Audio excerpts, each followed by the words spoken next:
How's it going, everyone? Welcome back to another episode of XYZ Live. This is episode number 70. Is there anything special about 70? Not really.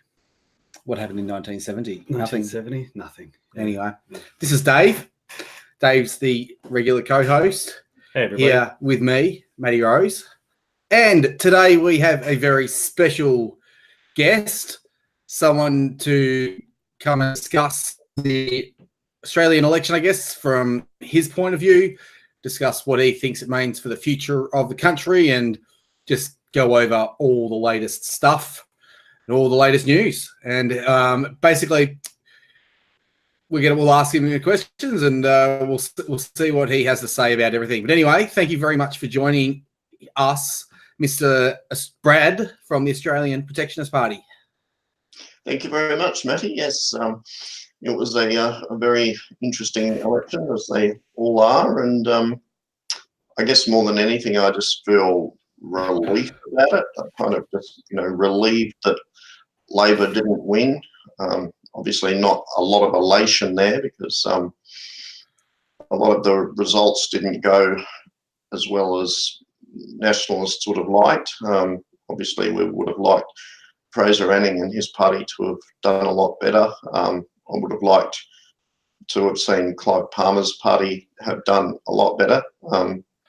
But instead, it seemed that there was a strong vote for the establishment, strong vote for the Liberal National Party. I mean, they polled I think over 41% of the primary vote, which was really quite high considering. I guess I was of the mindset and hoping that both of the major parties would take more of a battering than that. But at the same time, I think a lot of it was kind of like a bit of a panic vote for the coalition. That's probably how I'd describe it. And I think that people were not so much voting for what they wanted as opposed to voting for what they didn't want. And I think, it was pretty obvious that a lot of people didn't want Labor. They didn't want Bill Shorten. Labor and Bill Shorten were obviously pretty scary to a lot of people at this point in time. And so the electorate, I think, gave Labor the beating that I think they deserved. Yeah, I agree with you on a lot of those points.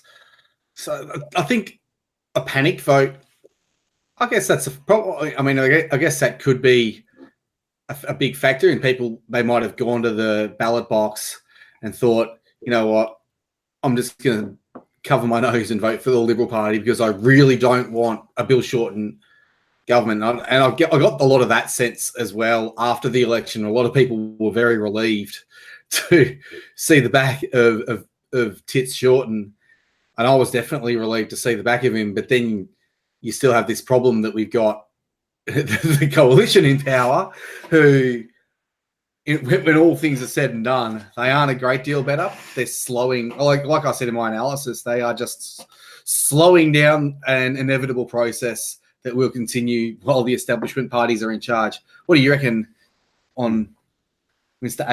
APP's point? Yeah, he's right, and you're right. We're all right. Yeah. We're all right. We're all right. All right. So, yeah, the thing about Australians is that we've just consistently rejected socialism. Like, if you look at the results of Australian elections, at least since the end of World War II, you had those decades when the Liberal Party were in power. Australians voted, just voted for outright socialism once with Gough Whitlam, and they've never done that since. Yeah, they voted in the Hawke government on the they got in on the back of the environmental stuff. Yep. But then Bob Hawke has since gained a reputation as being more valuing economic freedom. Yeah, and the Labor Party and the ABC in particular have always made a really big deal of that, and they've given they like to focus on Bob Hawke's economic record rather than Gough Whitlam's economic record for some reason. And then Kevin Rudd, when he was elected, he pretty much sold himself as a lighter, softer version of John Howard. Yeah, that's right. And then Julia Gillard, like, she didn't actually win the election. Like, A, she lied about the fact that she wouldn't have a carbon tax, and B, like, the coalition actually had more votes in the 2000s. Yeah, they won. They won the popular vote. Yeah. But I mean, that's how our system is. Yeah, exactly. So, the point of all this is that Australians, like, in like 100 years, have only voted for socialism once, and the Labor Party went in just too obviously socialist, and Australians rejected that. Yeah, big time. I'm going to build on that after, but yeah, that's basically the analysis that I've got of the election there. Yeah. Yes, I think that's absolutely correct, and a very interesting observation from you, David. Yes, Australians, haven't really voted in Labor federal governments very often, not since World War II, and I can remember, Kevin Rudd, when he got elected, it was sort of, I think he was indeed perceived as being a somewhat softer version of John Howard, and he was a Christian man himself, and I think he was perceived as being somewhat non-threatening at the time, and I think that's how they sort of sold themselves as being not too economically radical, or not too way out there different sort of thing. Whereas I think Bill Shorten was definitely overreaching to the left, and at a time when I think the culture is definitely changing, it's definitely shifting, and I think Bill Shorten was kind of rejected because of that. I also think there was a little bit of a factor perhaps with the leaders as well. I think you've got to compare Shorten to Morrison. I think that Shorten was kind of perceived as maybe a somewhat shifty character. I mean, people with memories could sort of remember that he was involved in sort of knifing Rudd and then knifing Gillard, and I think there was there were rape allegations against him. There was I think an issue of infidelity or something in his first marriage. Someone please correct me if I'm wrong. But I think he was kind of like perceived as a somewhat shifty character, whereas, by some contrast, I think Morrison was kind of perceived as being a fairly stable, dependable sort of character. Whilst, obviously Morrison's not blowing anyone away, I think he was perceived as being sort of more non-threatening, more just probably a better bloke sort of thing. I think that's probably how the electorate perceived it. Morrison was a Christian man as well. I think that may have had something to do with it. I think there was it's believed that there's a fair-sized Christian vote out there now, and I think that Labor may have been perceived as being not all that friendly toward Christians, and that may have been one reason why they didn't win. But yeah, it's certainly. I mean, other things about the election were, I guess, disappointing. Disappointing that there wasn't a stronger vote for nationalists. Obviously, we'd all hoped that Fraser Anning and his party, would have done better than what they did. Obviously, they really only just started that party, as someone said. It's that train's only just really left the station. But at the same time, he did have a pretty high profile, and I think a lot of us sort of hoped that he would have got perhaps a few more votes than what he did. But at the same time, I think the interesting thing for me was Clive Palmer's group failure, and I thought that was pretty disappointing because Palmer had sort of presented himself as being this. He'd sort of like made himself the most visible alternative option to the major parties. I mean, his advertisements were everywhere. I mean, his spending, his profile was everywhere. Everybody knew who Clive Palmer was, and yet, I think the figure was only 3.4% or something of Australians gave him their first preference vote, which was remarkably low given his profile and advertising budget. And the amount of candidates that he had. I mean, clearly a lot of people were attracted to joining his party, and he had candidates in just about every seat in Australia, and I think it's sort of a case of. I think in that case, Fraser Anning definitely got more bang for his buck. I think the support that Fraser Anning had was more grassroots. Like, the impression I get with Clive Palmer is that basically he bought himself exposure. That is exactly correct. Yeah, I mean, didn't just buy himself exposure. He also effectively bought candidates as well. It was sort of a case of, if you join my party, if you put your hand up, well, here's a big advertising budget. And also, it was sort of a case of, in the sense that he bought candidates. I mean, at the last 2013 election, when Palmer had those people elected to the Senate, there was Jackie Lammy, there was Glenn Lazarus, there was a D.O. Wang from Western Australia, all under the Palmer Party banner. And all of those people, with the exception of D.O. Wang in Western Australia, Lammy and Lazarus had both, left his party to become independent. And there was a lot of people who sort of fell out of Clive Palmer's party. I mean, he couldn't sort of hold it together back in 2013. Well, I think that's why he didn't really cut across in this election, because people do have long memories. They were like, well, hang on, everybody who's been associated with you the last time has left, so we don't really trust you. Like, that was the impression that we got of him here. Like, we were sort of describing him as a bit of a snake and an opportunist. Like, he was sort of going hard on the, against foreign ownership, yet he was okay. He saw no problem with doing deals with the Chinese, and then he was going on a few social justice angles as well.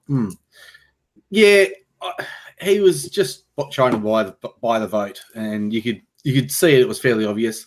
I mean, I know you said that it was a bit disappointing that the nationalist parties didn't do all that great.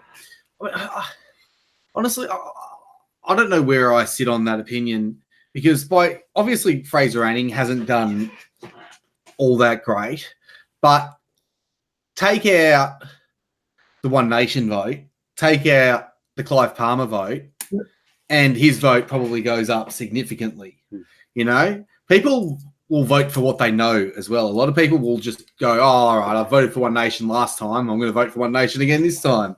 That kind of pattern is hard to break as well. And until Pauline Hanson does something that they all find horrendous, the party's probably going to still be there. I don't know if Clive Palmer will be there next election, because he hasn't really got much of a return. $70 million. Yeah, he hasn't really got much of a return for his money. There's our number. I think he spent about $70 million. Really? Yeah, this is episode 70. There you go. If that's true, that's an amazing coincidence. Yeah. What a coinky dink. Yeah.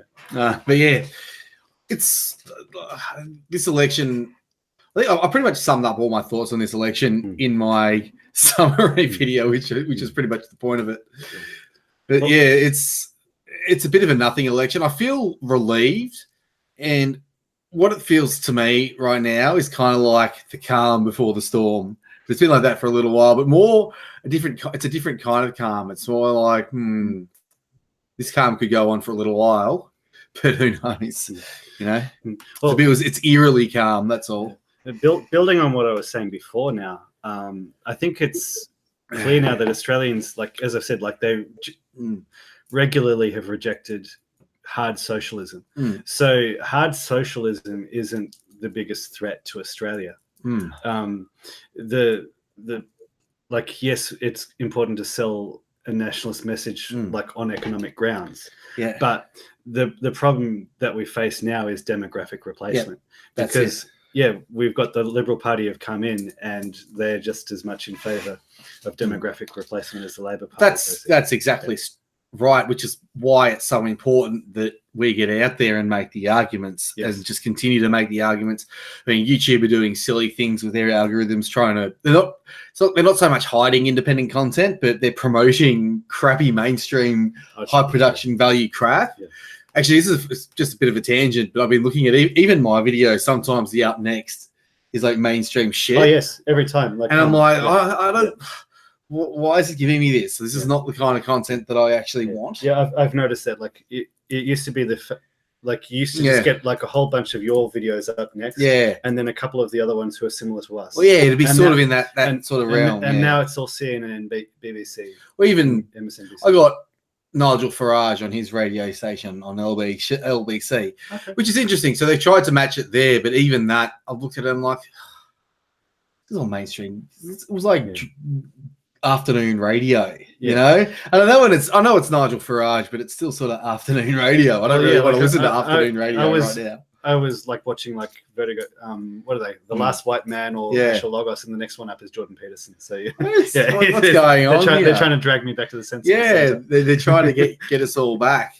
Anyway, I don't know why I went on that tangent. But yeah, but it's important to point out. Actually, I know why, because they're YouTube are doing things with their algorithm. They don't get you off the chat, off the platform entirely. They just sort of hide your content by promoting other stuff. But that has a side effect in that a lot of people will just look elsewhere. They'll go to Netflix or they'll go outside or they'll play games. They just won't give as much time to YouTube anymore, which is bad for the site. It's bad for everyone. And ultimately, it's worse for the YouTube and all the independent creators in the long run. Well, in the short run, it's bad for independent creators, but in the long run, it's bad for YouTube because YouTube was built by independent content creation. But yeah, my point is that something about the election, but well, it's going to be harder to cut through. It's going to be harder. It's going to be harder to cut through. But my point was that we just have to keep pushing the message, despite the algorithmic demotion and the censorship and all this kind of thing. We just have to keep pushing the message, telling the truth, making propaganda that's okay because it's truthful, and just do it and spread it out as much as you can, and try and build something in your own life and spread your values through interpersonal connections as well. I think that one's a really important one, getting out into the real world and doing all that kind of stuff. But yeah, it's just going to be a long process. Absolutely. And I was kind of hoping that Fraser would do better and potentially win his seat and give us a springboard, but it sort of makes you reassess and think about it's going to be a lot of work, like lots and lots of work to actually wake people up. That's like, yeah, that's why like I'm heartened that like we don't have to worry about hard socialism. Yep. Like we've still got soft socialism, and that's an issue. But to me, it's more like, okay, like the Liberal Party it's like they swallowed the multicultural line. Yeah. As far as I'm concerned, I don't see a difference between civic nationalism and multiculturalism. So it has the same. Yeah, it's exactly the same thing. If we can get enough rumbling in the populace and enough people talking about it, then the culture will be affected. And if the culture's affected, then we can affect change that way. You just get people talking about it and getting people worried about it. An economic downturn will do a lot, but that's why it's really important that we talk about these things and what actually caused the economic downturn. That'll wake a lot of people up. I think a lot of people are sort of stuck in a bit of globo homo hypnosis at the moment because they're a little bit comfortable. But if you have a look at the trends in Europe and the Americas, they're all good, and the trends are good here as well. We didn't go down the cultural Marxist socialist route. We did go for basically a milquetoast conservative prime minister, really, who's just going to continue on the merry path of slow decline under conservatism until something happens, until it jerks back in the other direction or everything goes pear-shaped. But yeah, anyway, what are your thoughts on that, Mr. APP? Yeah, I think that's absolutely correct, Matty. I think this is a very important point to realise about nationalism generally. I mean, nationalism is an incredibly long, hard slog. I mean, it's not easy. I've seen this happen, kind of like a number of times before. You'll get a little bit of momentum there, whether it's with a particular candidate. On this occasion, obviously Fraser Anning, and like 20 years ago, it was Pauline Hanson was all the rage in the sort of like the late 1990s. But I think the most important thing to realise with nationalism is that nationalism has to be like a perpetual sort of cause. The most important people, in one sense, in nationalism are the people who are, I call them the any-weather nationalists. They're the people who are going to dig in and fight for this cause, regardless of whether it's wind or rain or shine or sun or hail or whatever, whatever the weather is, you have to keep on fighting for this cause. Because I think there is that tendency for nationalists to a lot of nationalists to sort of be fair weather nationalists, or people who are just sort of attracted in a nationalist direction. They sort of, they want to do it when it's easy, but when it starts to become a bit more difficult, they want to go inside rather than stay out when it's becoming a bit wetter, a bit damper, a bit cold, sort of thing. And I think that's probably one of the advantages that the left probably has over the political right. I think that the left tends to be more tenacious than the right does. The left tend to, really fight hard for what they want, for what they believe in, and they don't sort of pack up and go home. They keep on fighting tenaciously. And for we in the nationalist movement, if we are going to, take back the power in the culture war, as I believe we can and will, we just need to realise that we have to dig in. We have to fight. We won't win if we don't fight. And I think that's what it's about. It's about continuing to push the cause. The fantastic work that you do, Matty, with your videos, they're absolutely brilliant. I can't praise you enough for them. I love the work that you do. You use humour. You use, obviously got some great video editing skills. Just please keep them coming. Keep up the fantastic work. And anybody else out there who's, got those types of skills or those types of abilities and that type of inclination, just, take a page out of Matty's book, because he's just doing so much great work with that, and that just helps to change the consciousness, change the culture, expose the left. Matty does a great job in mocking the left and making fun of them and exposing how silly their arguments are, and it's all really good stuff. So yep, we just have to remember that most important thing about nationalism. It's not a fight where you can just, pack up and go home.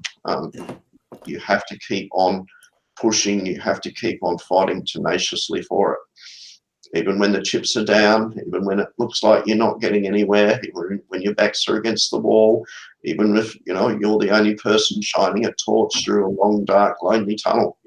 We have to do this. We have to fight this fight. We have to win this war, because if we don't fight for what we believe in, if we don't fight for our civilization, we will lose it. Well, I totally agree with everything you said. If you want to turn this into the Praise Matty hour, by all means. There's a reason Matty was happy to get you back on, bro. I didn't know that was going to come. Like, just all hail the great Matty. You forgot to get people to donate. All I just do is keep telling him that he smells. Oh yeah, you forgot to tell people to donate to my work though. All these cheap shekel shavers in the audience. Just actually no, I shouldn't give them crap. My audience are actually quite generous, to be fair with you. And I really appreciate all the kind words that some of my fans give me shit about, also always asking for shekels. So in my Discord chat, they was like, "Oh, you're asking for them again?" So I thought I'd just give them crap. The Discord boys. Yeah. So going to like what the things that you're raising here, Bradley, there's some interesting ones, because when I got into XYZ, I was still a conservative. I was still a normie conservative. Yep. And after a couple of years, like I sort of had a bit of a transformation, and so I've had a whole new different world open to me, which I didn't really even know it existed. And so I've been keen to like sort of understand a little bit of the history of the nationalist movement from before I became involved in it.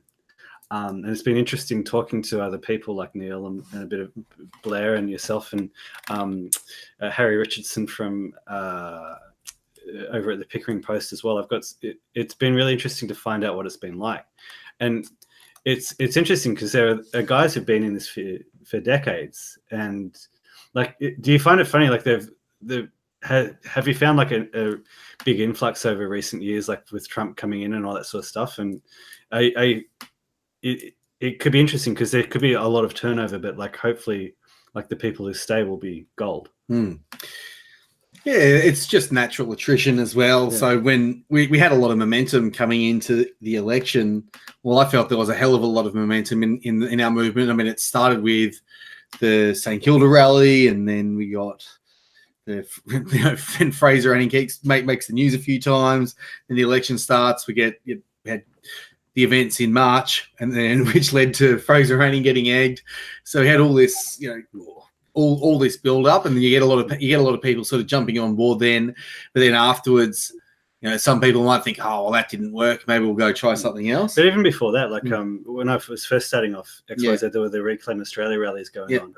And like I had no idea that the UPF even existed. And then I saw all these guys like taking it up to the to Antifa and all that sort of stuff.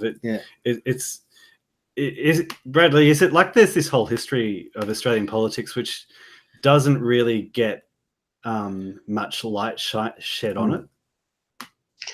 Yeah, I mean, it's always been around, absolutely. But it was, I guess a lot more suppressed before. I think there were a few events that probably changed the consciousness a bit. I think, honestly, that September 11 was a very significant event in world history. I think that not just that, but also the ramifications from it as well. That obviously there was the US-led invasion of Iraq, and there was more trouble with those people from that particular part of the world. And then we started to see more and more terrorist attacks, and we started to see more terrorist attacks in the West, often from homegrown Muslims, often from Muslim people who had actually been raised in the West. And I think that all definitely helped to change the consciousness a bit. Absolutely, or in fact quite a lot. I think also the election of Donald Trump was an absolute game changer, because it's kind of like, I mean, when people voted for Trump in the USA, I think it was kind of like a big, FU to the establishment. I think that's a lot of the reason why people voted for Trump. It was like, all of the stuff that they've been getting from what they perceived as the power elite, the establishment, the blue church, whatever you want to call the people in positions of power and influence. It was just like, Americans had just collectively decided that we don't trust these people anymore. And suddenly there's someone from outside of that, that particular narrow spectrum that, they all had the opportunity to vote for. And he was preaching a powerful message and using one very, I think, powerful symbolic slogan, "Make America Great Again," which is really significant because it's not just an appeal to patriotism, but it's also, I think, it was an appeal to people's sense that their society was in decline, or is declining. To make America great again, sort of the emphasis that America was once great, but it's not so great now. It's declining now. It's degenerating now. And I think that really struck a chord, obviously, with a lot of people that, felt as though the USA was a nation in decline. And he was somebody who promised to make things better, or make things what they once were. And obviously he had a much more protectionist message, a more sort of isolationist message on foreign policy. It was more like, we don't want to get too involved in these foreign wars. We want to sort of like bring our troops home and, sort of stay within our own borders. And, that was a message, obviously, that the message with trade protectionism and, reintroducing tariffs and trying to, restart manufacturing and this sort of stuff in the USA. This all resonated a great deal with a lot of Americans. And also, they were concerned about all the Mexicans and other Latin Americans sort of, coming into the USA over the border illegally and all that sort of stuff. And I think that was undoubtedly, that did produce a shift in consciousness. And we've also seen, the phenomenal growth of what's known as the alt-right or light or No, the all right. yeah, It's the all right. That's yeah, but that's it's the like, name now. absolutely. But it's like, that's producing a big shift. It's like, suddenly you're getting more and more intellectuals who are sort of, in the US that are sort of associating with that type of politics. You get more and more significantly people writing books. A lot of authors, political authors, are writing things from that angle, and I think that's significant because it shows there's a shift in the intellectual way of thinking. I know a lot of the political books, a lot of the biggest selling political books now, like on some of these websites and that are written by alt-right authors and this sort of stuff. It's it's absolutely producing a shift in consciousness, obviously over there in the USA, but inevitably, as they say, when America sneezes, the rest of the world catches cold, sort of thing. So I think it's happening here as well. Absolutely. I mean, just observing the nationalist scene in the way that I do, absolutely, it's growing. It's growing a lot more and faster now than it was 5, 10, 15, 20 years ago. It's growing. It's still, we want it to make more progress, absolutely.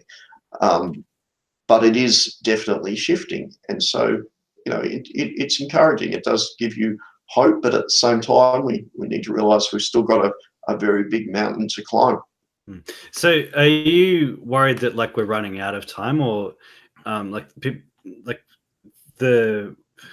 there's always this concern that the demographics are just shifting so quickly that we may only have another election to go or a couple more electoral cycles, and then that's it. Then we won't be able to affect any change. Or do you still see it as something that we can achieve in the long term? Yeah, I think absolutely we can. That's a very interesting question, because then you're sort of starting to maybe potentially go into metaphysics a bit, and you're sort of thinking is this destined to happen, or the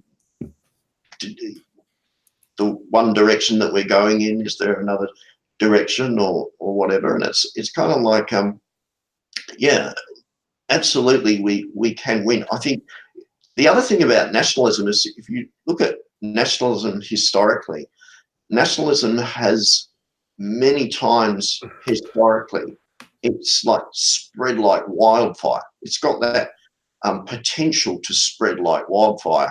Yeah, that's the thing about it, isn't it? That's why they want to keep it under wraps. Yeah, that's why it's always censored and taken off Facebook right away and taken off Twitter, and it's sort of naturally algorithmically demoted on YouTube, just because there's less people talking about it in the culture at the same time. But that's the thing, because it's been slowed down and suppressed. Well, that's so effectively. We were saying before, we can't decide whether it's a face of cost or a holobook going on at the moment, with nationalists on Facebook. We're all getting. I mean, you mentioned the UPF before. Yeah. They all organised over Facebook. Yeah. And that's why Facebook, I reckon there's a good chance that Facebook were told to get rid of them by certain people, because they were organising and their message was resonating. And so they got them off. Huge. Yeah, they were huge as well. Yeah. That's it. They were effective. I mean, they did have infighting and all that kind of thing. That seems to come with the territory. Well, yes, a lot of it, I mean, people mentioned in the chat as well that the nationalist community in Australia is quite divided, and I tend to agree. We sort of need to be united around the one single common cause. And we all sort of do have that, but everyone has their own opinions and their own ideas on how to get there and all that kind of thing. I mean, if you look at the latest election, there was still over 1 million people who voted generally in a nationalist direction, which is a significant number of people.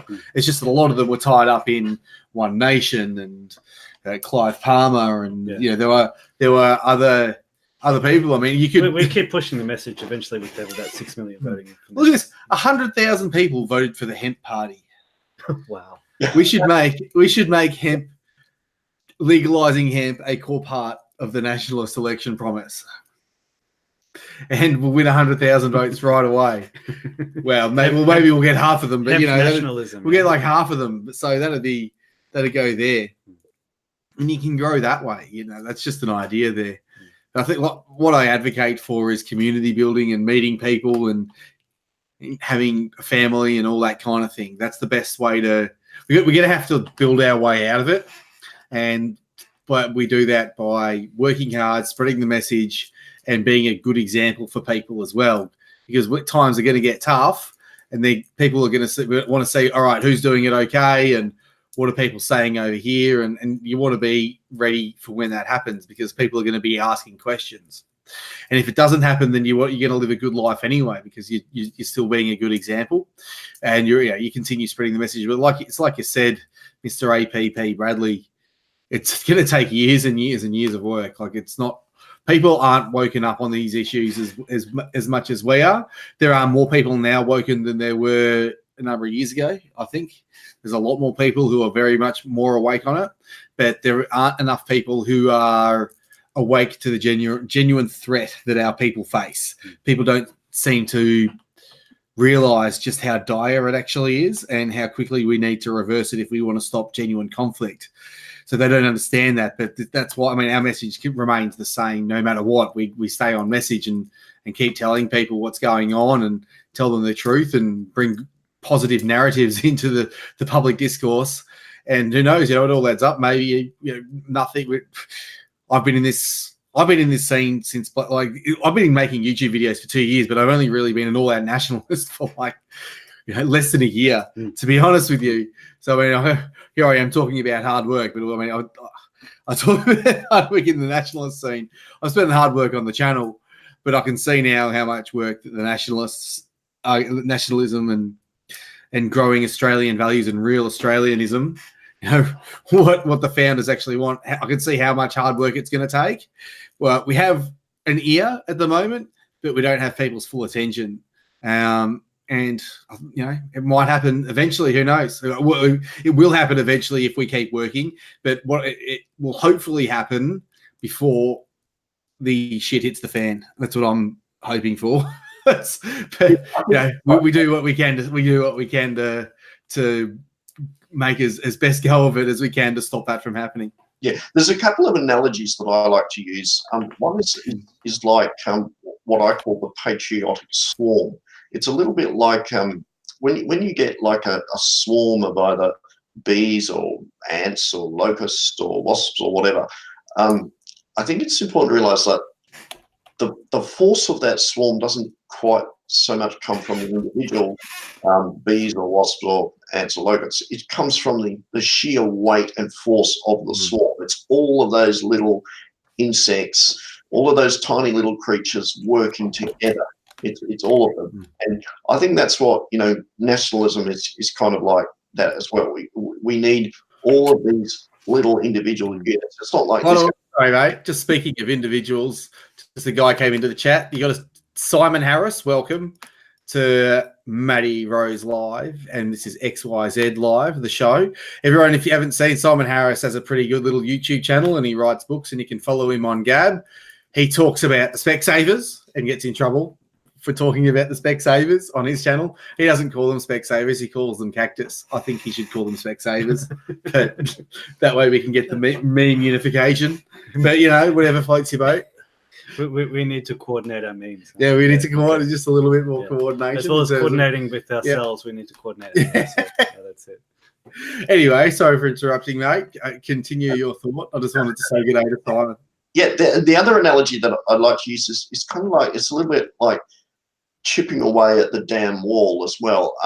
If there's enough of us who keep hitting that damn wall, and whether we use a mattock or whether we use an axe or a jackhammer or a sledgehammer or exactly what method you use isn't all that important, as long as you keep on hitting the damn wall. If enough of us keep on hitting that damn wall, eventually it will break. I think that it's like that with nationalism. There's different paths to go with nationalism. Like, some people are involved in community groups. Obviously, I'm involved with a political party. There's various forms of online activism, real life activism, whatever. So there's like different paths, different tools that you can use, sort of thing. But the most important thing is just keep on hitting that damn wall, because if enough of us keep hitting that damn wall, eventually it will break. Yeah, and the critical mass within society is a lot less than what people think. It's I read an article several years ago, it would have been 3-4 years ago, about this, that if you can get 10% of society on board, then your ideas will go just really quickly. It's like getting to that 10%, and then all of a sudden it networks through the rest of society in a big way. Yeah, that's absolutely right. I mean, we don't have to win over everybody. You just have to win over enough, particularly the intellectuals, the people that I call the thinkers, the movers, and the shakers. They're the main people. The vast majority of people will just go along with the dominant prevailing orthodoxy of the time. And to use other examples or other analogies, it's like most people in the Soviet Union in the 1920s were not actually like, real hardcore communists. They were just people going along with the dominant prevailing orthodoxy of the time. It's the same thing like in Germany in the 1930s. I think only 7% of Germans were actually members of the Nazi Party. The vast majority of people in Germany were just people going along with the dominant prevailing orthodoxy. And even now in our society, in modern Western liberal society, 21st century, most people who, are politically correct or whatever are just going along with it because it's easiest, because it's, that's sort of like the dominant fashionable norm. They're not really hardcore cultural Marxists. They're just going along with the easy fashionable road. So absolutely, I think the most important thing is to win over those people, the thinkers, the movers, the shakers, the intellectuals. Once we win over enough of those people, then we can win, absolutely. David Hilton is focusing quite a lot on Christians and war veterans as well. If we can get Christians fired up with nationalism and the war veterans as well, and just red pill them on a few aspects, they can sort of realize, hey, like we've actually sort of been fighting for the wrong team for quite some time. I think they're massive movers and shakers in Australia still. Like as we saw, like it was, I think there was a massive Christian bloc which voted for Scott Morrison because he was openly Christian and proudly so. And just red pilling them on nationalist ideas, I think can really change Australia. I agree that it's important that we get these Christians, especially Christian leaders. If we can get a lot of Christian leaders, enough Christian leaders to understand what we're offering here and understand the ideas that we're talking about, and also understand that it is actually fundamental to their religion. I mean, if you read Genesis, nationalism is right there, front and center of the book, the entire Bible. So there's nationalism, and as in the idea that nations are separate and they are separate people of a common heritage. That idea is built right into the core of Christianity, the very start of the book, and obviously gets expanded on later on. But Christians should be able to accept it, and once you make the argument to them, and once you point out that people having that in-group preference and having their own territories, a group of people who are ethnically similar or ethnic, in an ethnic sense, that's their group. Like if you have that, then if the Christians understood that would be the ideal way for society to organize itself around, and it's ordained in the Bible, we could get them all on board. And if you get enough Christians telling their congregations our ideas, and eventually it will spread through to the rest of society as well. And I mean, people are going back to church, which is good. It's just some churches are better than others, I think. Well, we can, some churches are very small now because they've been thinned out. Yeah. So they'd be easy to subvert. You could get in there, I guess. Yeah. We need a church of Gnosticism. Well, there is one, but it looks like they sell courses. I should start doing a Gnosticism course. Teach people the ways of the universe. Yeah, again, I think it is kind of like the principle. Just keep chipping away at the damn wall, and what tool exactly you use, just keep chipping away. Somebody in the chat, and Bieber anti-bullying. We need to make like an annotated nationalist Bible. I really like the idea of that. What do you got for us, Matty? Oh, here we go. Someone has told us to read a Bible verse. A couple of people in the chat have. Australian Meditations, that's Stephanos. That was just him. Okay, Stephanos. Just holding the chat up for you, mate. The whole show for you. Acts 17:26 says, from one man he made all the nations that they should inhabit the whole earth, and he marked out their appointed times in history and the boundaries of their lands. So there you go. There you go. This one man made all the nations, which pretty much tells you where the Bible should, well, where the Bible sits on this issue, but for some reason the Christian leaders forgot that lesson. It seems like a pretty big lesson, seeing as it's in the first book and in a number of other books. But anyway. You there? Somebody said I should know that by heart. You there, mate? Yeah, I'm here. All right. You can talk if you want. Oh, yeah. Yes, no.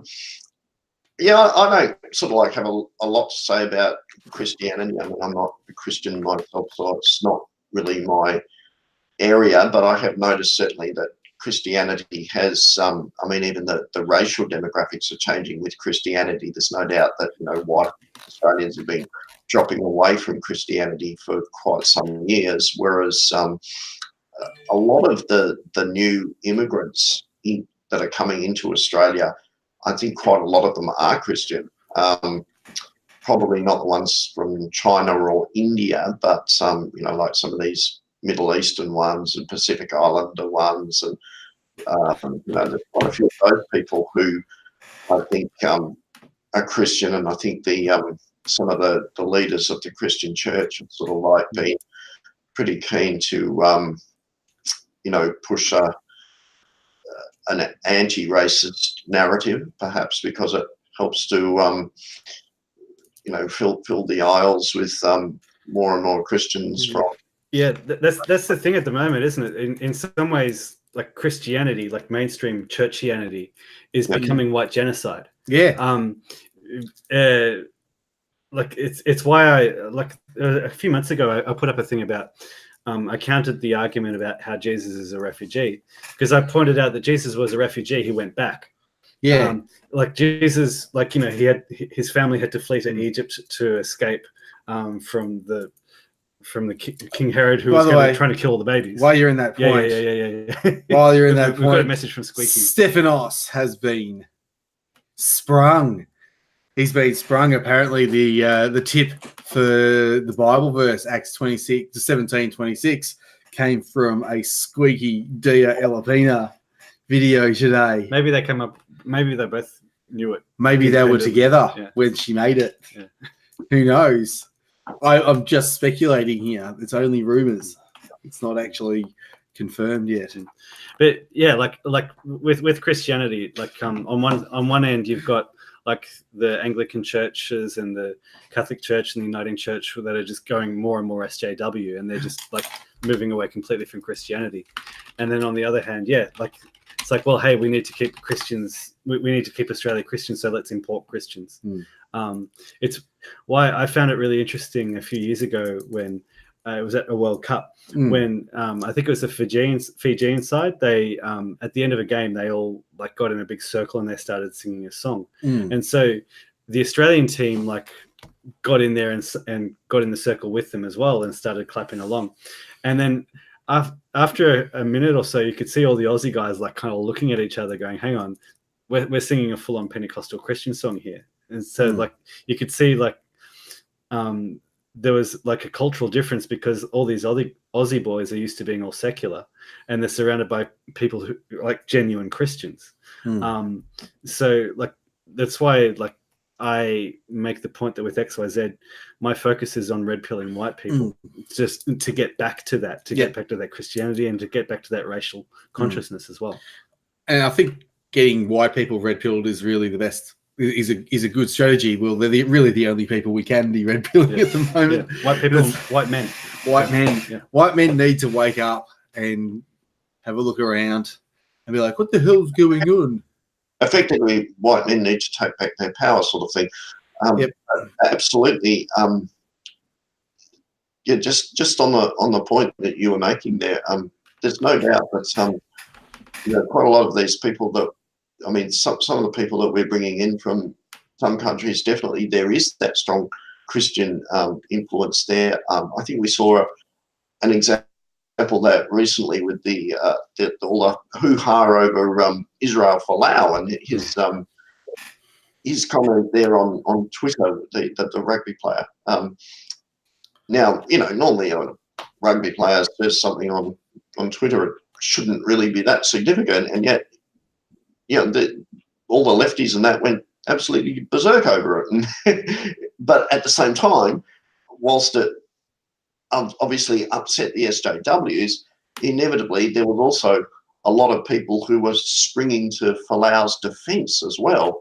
I think, was it you, Matty, who talked about...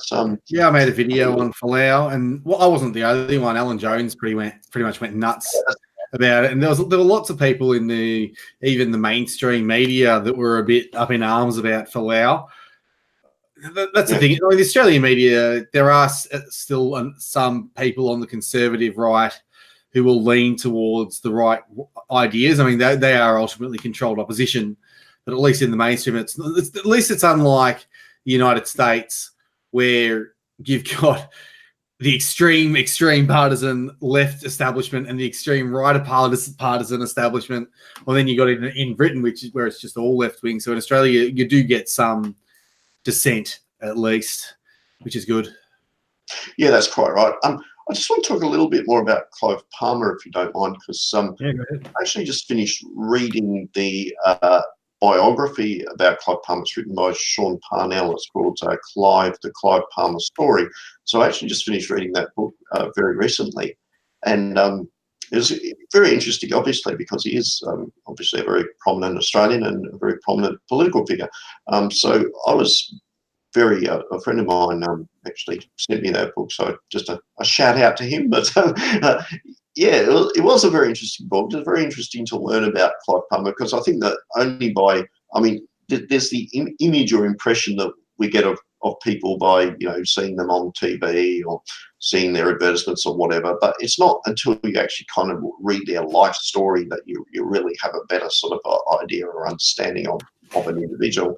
And Palmer is certainly a very interesting and I think complicated, multifaceted individual who's lived a very interesting life. I think a lot of people wouldn't understand about Palmer is that he's always been politically active, even though he's sort of only been like prominent politically in the last few years, at least on a national level. He was, even when he was a teenager, he was always a political activist for the conservative cause. He was originally a keen pro-lifer. He was involved in the Right to Life movement in Queensland. He was also involved in a group called Pregnancy Help that was involved with, this is going right back to the 70s, that was involved with helping out like young single women who were pregnant or had to look after young children on their own. And Clive Palmer was very sort of involved in that. So it's interesting that, whilst on the one hand we might perceive him as being this, selfish, greedy, what do you call him, oligarch or whatever he is, there is obviously that side to him, but also, for a long time there's also been a side of Clive Palmer that I think does have a social conscience and does want to help to create a better Australia. I think that's actually true about Palmer. But on the other hand, there's also that side of Palmer that must have his own way and thinks he can just buy anyone and anything. And, and obviously it didn't quite work out for him at the recent election. And you don't think he's going away then? That is a very good question. Obviously he spent a great money, but then he's got the money to spend. And I don't know what's going to happen with his party. I mean, Clive Palmer would do much better for the country if he just took a couple of million of his dollars and just gave it to us. He said, here you go, make content and just don't stop making content. and expanding it. And here's another $1 million for ads and stuff to let people know about it. And that way, he'd actually be helping the country, and I'd be very happy because I'd get a lot of shekels. We would actually own the political scene if that happened. Yeah, so why doesn't he do that? I mean, it would at least get him some influence. Yeah, I think in many ways he was trying to like predict Donald Trump. You even use the term "make Australia great," and this powerful. But these people who try to emulate Donald Trump fail to grasp a very important thing, and that's economics. This election was won on economics. Donald Trump got put in based very largely on economics. For 8 years they'd had Obama telling them that, oh, it's going to get better, and we're going to spend all this money on this, and it's going to get better, I promise, and your jobs are coming back. And then Donald Trump's he ran on the platform of closing the borders, which he hasn't done yet, and he needs to do that, and also lowering taxes and getting jobs back to America and being America first and all that kind of thing. And in that regards, he has actually really changed the American economy in that he's lowered taxes, he's put in trade barriers, so America's building things again, and the American economy is doing really, really well under Trump. And to try and emulate a Trump in Australia before we've had an economic collapse is just, it's silly. People don't have the inclination for a true outsider at this point. And I mean, he got more votes last time and all that kind of thing. And there is definitely place for a true outsider in Australian politics, don't get me wrong. But I don't think it's not going to be someone just riding in with a wave of $70 million or whatever it was and saying, vote for me, I'll make Australia great again. It's like a lot of people are going to turn around and be like, I just want to go to the footy, go away. You know what I mean? They just want to be able to pay their mortgage and then go to the football on the weekend. That's and a lot of people in America were actually out of work. That's why the slogan "Make Australia Grouse Again" is much, much better. Yeah, "Make Australia Grouse Again" is funnier, and it's accurate as well. We want to make Australia properly grouse again. Yeah, grouse. Fun place to actually talk about stuff. Yeah, the other thing with Palmer is also the tall poppy syndrome in Australia. I think that's a big factor there as well. I think whilst Palmer was trying to portray himself as being this big saviour, I think sadly a lot of Australians perceived him as being a big phony, basically. Yeah, I did. I still look at him. I don't believe a lot of the things he says, and it could be that he's not entirely genuine with a lot of his views. It could be that it just, to me, looks like, oh, this guy's just got a whole lot of money and he's just trying to get into politics, and the inner skeptic in me goes up. But no, I don't see him as a genuine political threat in this country. Even if there was an appetite for a sort of a Donald Trump situation, I don't think that Clive Palmer has the charisma to grasp that, and I don't think Pauline Hanson has the charisma to grasp that. Maybe Fraser Anning could have if he had more backing. Maybe, I don't know, but maybe he couldn't. Maybe he just wasn't the one to be able to do that. Well, maybe it wasn't his time. Who knows? Like, they're going to keep working. But yeah, I just don't see Australia right at this point being right for a big, massive outside. Obviously, a lot of that's based on the election result. But there's not a full appetite for it, but there is a growing appetite for it. You're still, 15% of people still voted for a minor party in the lower house and 22% in the upper house. So that's still a decent amount of people voting for others. And barring an economic collapse or a massive political meltdown like in America, I don't think much is greatly going to change until things get worse for people and people think, shit, we got to actually resolve these problems. But things can get worse very, very quickly, especially economically. Societally, hopefully, we'll still be okay, but I mean, the way the economy is set up at the moment, it's going to be hard for them to avoid the collapse coming right now. Like, there could be one right on our doorstep. Well, but if they manage to avoid that, then the next one's just going to be a hell of a lot worse. We're basically looking at three lowering of interest rates by the Reserve Bank, and then there's talk of quantitative easing after that, so printing money after that, so and bail-ins as well. Yeah. So people actually taking our money from us like the bastards. Yeah, well, that might have been another reason why Morrison won. Morrison actually not only did, I mean, I was actually one of the few people, or seems to be one of the few people, who actually predicted a victory for the coalition. I actually said months ago that, the polls would BS, because I've always known polls would BS. You don't trust the polls. So I could actually see a lot of parallels with Morrison's victory and the victory of Paul Keating back in 1993. I don't know if you guys could remember that particular election. Oh, I wasn't even in Australia that year. There you go. But that was the election that Australia had just had its last official recession going back in the early 90s. It was the recession we had to have, according to Paul Keating, who had just displaced Bob Hawke as Prime Minister, I think, at the end of 91, if I recall. And, it's like once that sort of recession had started to bite, Australians were very kind of, concerned about things. And it was like, that they were absolutely looking for another option. And then, along comes new Liberal Party leader John Hewson with a new package that they called Fight Back. And part of that package was this new GST, which they, I think, were planning for it to be like 15%. At the time, Australia didn't have a GST. We actually had sales tax and various other forms of taxation, but the GST was part of this Fight Back package. And, at the time, it was like, the Liberals were way ahead in the polls. It was like, wow, they've got a plan to do something about this recession. They got a plan to, do something.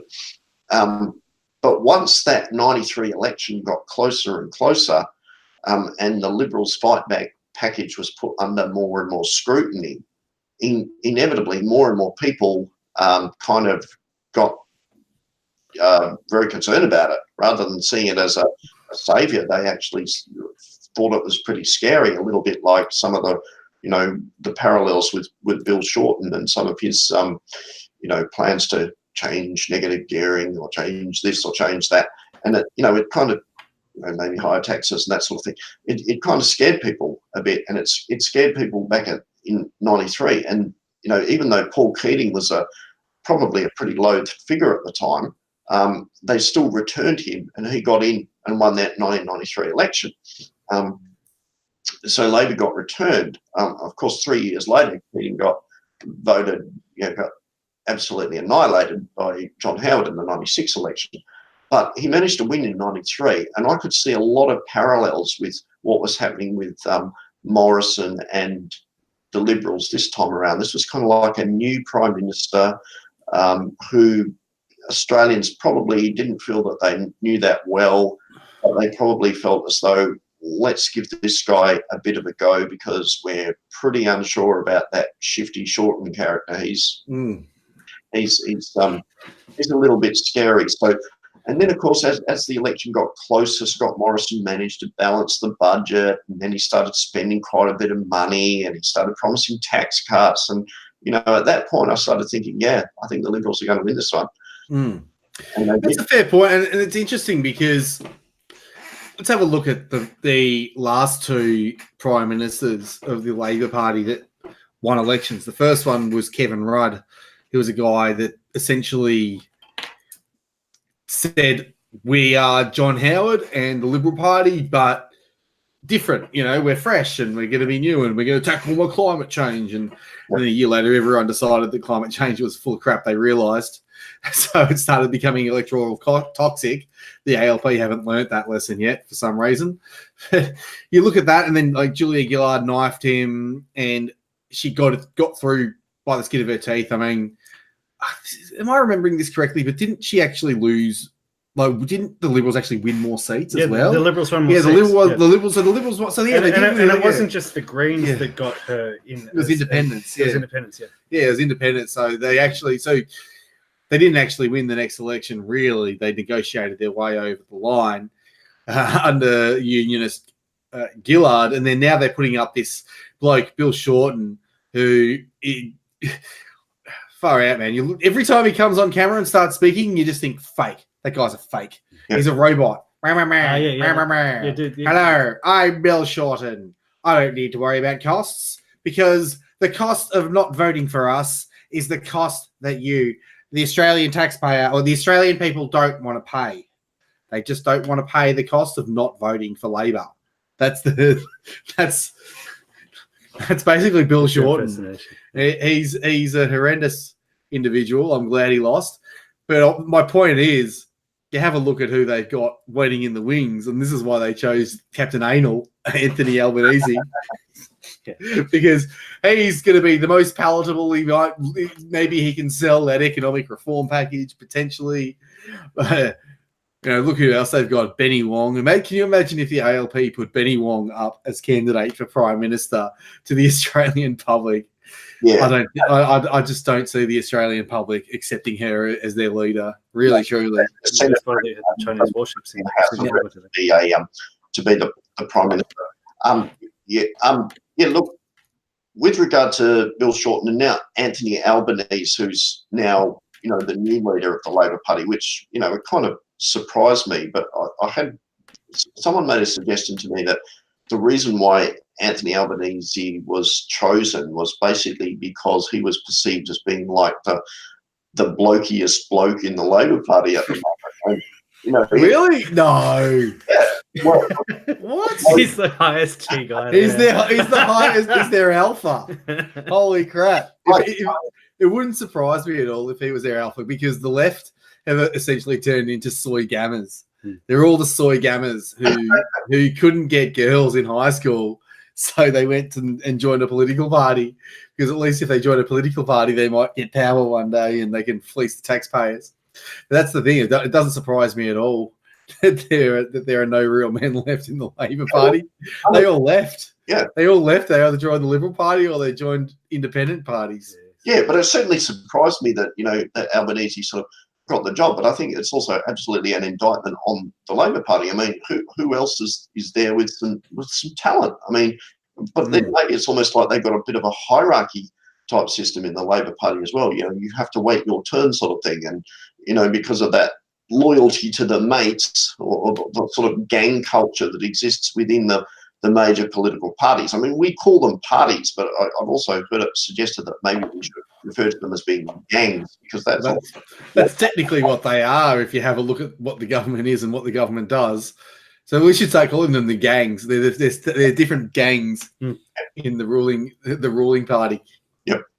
Yeah, and that's the way it is. Those at the top of that gang effectively set the agenda, and everybody else has to sort of go along with what the gang leaders say. Otherwise, you're sort of, you're either turfed out, or you miss out on a ministerial portfolio, or you miss out on a shadow ministry, or whatever, or you might get kicked out by the unions or kicked out by the system. So there is kind of like a pyramidal type system within the two gangs. I think more so Labor than the coalition. I think the coalition is slightly better in that regard, but it's still absolutely there. And I think, these political gangs are absolutely, they've corrupted our democracy, just like our democracy has also become corrupted by lobbyists. That's the other big problem with our modern day democracy. You get so many lobbyists, and we all know who some of them are, that just have loud, powerful lobbying voices that always want more, or always want more for this group, or they always want more for that group, and they can never demand enough. And that's another big problem with our democracy, and the fact that the politicians are constantly pandering to lobbyists, and the fact that the media is always reporting on this lobbyist group or that lobbyist group, and so instead of being a situation whereby the silent majority gets heard, so often it's these noisy minority lobbyist groups that get heard. They're the ones that get the attention, and they're the ones who the politicians pay attention to. Well, that's why it's important to make a big noise. The media often quote the lobbyists as experts. They call them experts, and that's what they do. This is why it all comes back to building that community. If we can build enough people connected behind our cause, behind growing and building the country that we want to build, then maybe in a lot of ways we could nullify that effect, because we'll have enough people around us pushing the same ideas and and helping us grow. And when you end up being naturally a political force if that happens, because people will vote along the lines of their community as well. So this is why that's just as important right now, and continuing to convince people, because like I said, we've got the gangs, the three gangs actually: the Liberal Party, the Liberal National Coalition gang, the ALP gang, and the Communist gang, running around all vying for access to the big stick, the big gun in the middle of the room. That's what they were really all trying for. Yeah, again, I think that's absolutely correct. It's very interesting that we have that situation. Obviously, we need a better system whereby, and I don't have all of the answers myself. I don't claim to have all of the answers, but obviously the system at the moment is kind of broke. And but with regard to white people, I think that white people effectively, we need to find a lobbying voice ourselves. This is we need to just create our own lobbying voice. Absolutely. And start acting. This is the biggest problem that we have in the nationalist community. I mentioned it before, this division. Everyone's infighting with everyone, and it's like, oh, I don't like this person, I don't like that person. And it's like, I see it when I go and meet people and all that kind of stuff, and I hear the way people are talking. I'm just like, it's just that I don't need that crap. There are so many people in our community, our extended movement, that are just they're passengers trying to be they're passengers trying to take a leadership role, and they just really shouldn't be trying to take a leadership role at all. And they kind of make it tough for a lot of people who are suited for a leadership role, or at least a more influential role, because these people take a lot of the energy away from the rest of the movement. They divide it, and I'm not naming any names. They know who they are, but they don't know who they are. I guess that's the problem too. That's the problem, and it's I just have no patience for it at all. Like, I just don't have patience for it.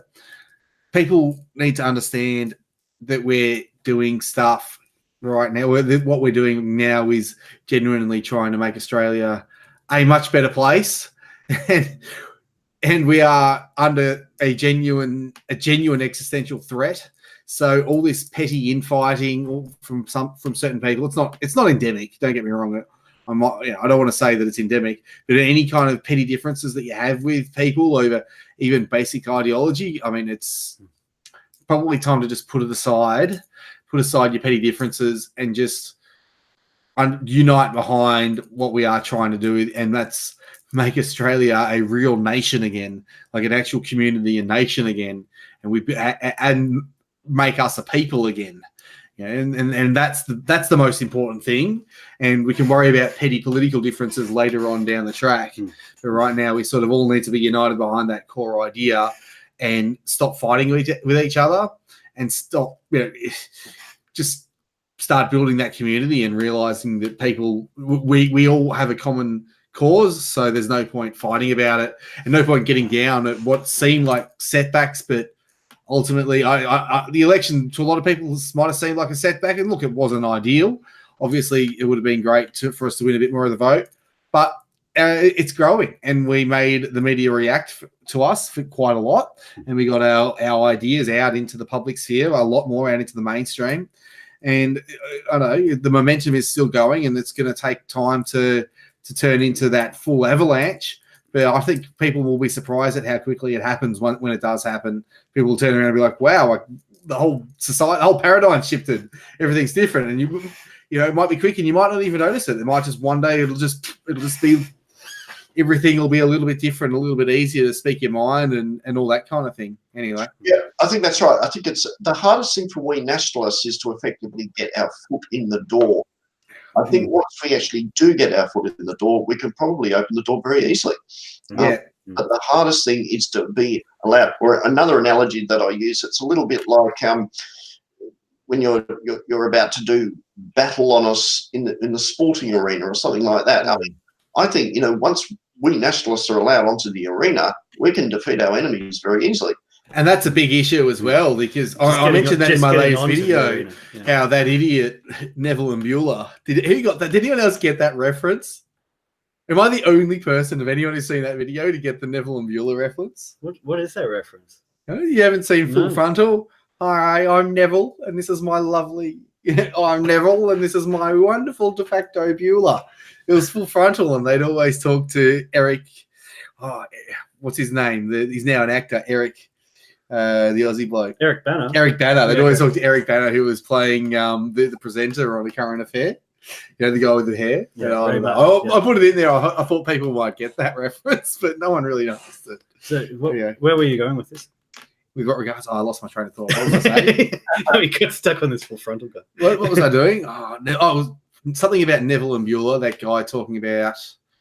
Oh, yeah, that's right. The interviews. Yeah, that's why when he said that, I thought... That's retard. That's retard. We can't say that on YouTube. You got to be careful. That's redonkulous. That's redonkulous. That is extremely redonkulous for you to say that, Mr. Bueller, because it's not that nationalists and individuals in our community won't go on the media. It's that the media won't let any of us on. They don't want our message to spread. Don't you get that? They won't, because we resonate. When we actually go and speak our mind to the community, we resonate. We tell truths that they instinctually feel are correct. And this is why nationalistic views spread so quickly and why they're in quarantine right now. That's why, they don't want us. They want us somewhere. They want us speaking, but they don't want us. They don't want the infection getting out into the wider community. That's the interesting thing I find. I remember I've said this a few times, seeing with my own eyes, like hundreds of thousands of views on Vertigo Politics videos. And I remember just seeing like the ease of getting something to go viral with XYZ articles like a few years ago compared to what they are now. Yeah. Before the algorithms just really killed kicked it. in. Yeah. So it's interesting because the mainstream media and the establishment try to portray us as just being like just a bunch of guys on the fringe, just a few people. But we are legion. Really. That's right. We're just the only reason we haven't really probably built into this huge movement yet is because of that algorithmic demotion and because of behind the scenes manipulation. But it's still growing slowly. It's still getting bigger and bigger. And the problem with actually breaking into the mainstream is I think one of the reasons why a lot of people wonder if there is a political solution. Yeah. Like if there will actually be a way to actually get that foot in the door. Like that's the big question. If enough people are talking about ideas, then it's in the door anyway. And that's why we just keep working and keep spreading. Anything else to add just before we finish up here, Bradley, my man? Just want to, basically say keep up the great work. I watch your show every week, and this is obviously the second time I've appeared on it, and I'd love to appear on it again at some future point. But it's a great show, and all you people out there, never mind their ABC, keep watching our XYZ. Yep. And if you want to have a look at the Australian Protectionist Party, I'll put the Australian Protectionist Party website link in the description of this video. Don't forget to leave a thumbs up as well and share the video around. Tell people about it. Say, you got to check out this political show. Put it on your social media feeds if you still have them. All that stuff. Very glad to have you all here once again. We will have Australian Meditations on the show again, not next week, maybe the week after that at the earliest. Yeah, you can be as racist. We have another guest on. We have another guest on at this point next week, a bloke from New Zealand, who's been asking me to get on week after week, and we had to put him back again. But he will be back next week. He will be on next week. He was supposed to be on again this week, like I said, but we've got Australian Protectionist Party. He was supposed to be on last week, but Dave had scheduling issues and stuffed it all up as he always does. That's it. I think this Thursday we've got Dusty Bergen on the Uncuckables as well. That should be quite interesting. Go check out the Uncuckables. Make sure you like my channel, like this video, do all that kind of stuff. If you want to leave a donation, you will get good karma points for the rest of your life. I guarantee you'll do very well in life. I wish we could get you'll get in terms of your karma. I wish we could get Soph on this channel. That'd be epic. If we got Soph on. Ha! Yeah. Time difference might be an issue. Yeah. But anyway, Thank you, absolutely, everyone. I really hope you enjoyed listening to us ramble on. I hope you enjoyed listening to old Bradley from the Australian Protectionist Party, who has been in the national scene for a very long time. And we will see you when we see you eventually. No, we're not finishing up yet. What is it? What do you want to say? Someone just wants to know if it's worth going to see Melbourne play Collingwood. Yes. Go and watch Collingwood spank Melbourne. It'll be funny as hell. Melbourne have actually been playing really well. We just can't convert. But we're up against Collingwood, and we always play well against Collingwood, so it's worth it. Yeah. Okay, fair enough. And don't worry about the Hawks. We got to buy this week, so we've lost. We're not doing very well anyway. Yeah, you just say that again. What do you say? What again? Hawks aren't doing well. We're still higher than the D's at the moment, I think. But the D's maybe we are. Yeah. So what? So what? The only game that matters is the last game of the year. Anyway, this time we'll see you around. Don't worry about Dave. He's a pain in the ass, and he goes for demons. So check us out next week at the same time. Goals, didn't we? Hey? I think we beat you by a few goals. I can't remember that. I can't remember. Norks.